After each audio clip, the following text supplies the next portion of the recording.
This is Don Bluth. And this is Gary Goldman. And we're here to walk you through a film that we made a few years back called Anastasia. And maybe if some of you are students of animation, you would be interested in knowing just exactly how you put one of these movies together. And I hope you are. And as we walk you through it, maybe you can learn something about the process. So we'll be your guides.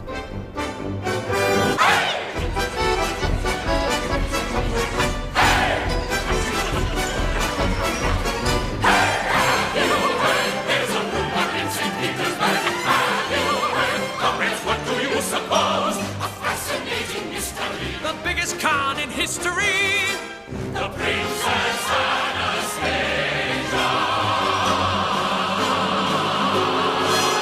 Alive or dead? Who knows? Shh.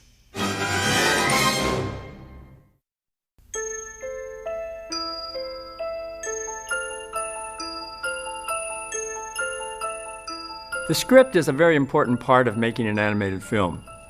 And I always think of the script as something that is so compelling and so much a part of our lives as human beings that it could be shot in live action.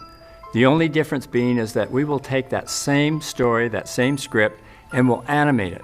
By changing its form so that it's not live action and turning it into a drawn piece of art, it has a little different feeling, and it appeals also to many different ages, so the film becomes symbolic in nature or metaphorical. And the children are able to watch it and perceive, as in the fairy tales, perceive morals and meanings that they wouldn't see if they watched it in live action. So it's a good way to tell a story which will illustrate a certain morality. Hear this song and remember, soon you'll be home with me. Once upon a December.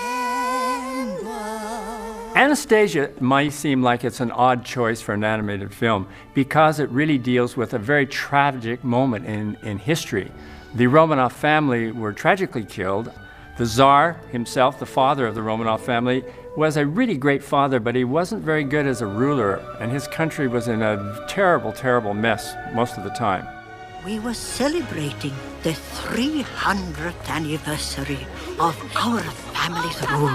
There are some wonderful books on the subject that have been written, other stories that have been told that surround this extraordinary, romantic, and desperately sad incident in the history of the Russian royal family, which was the massacre of the entire family.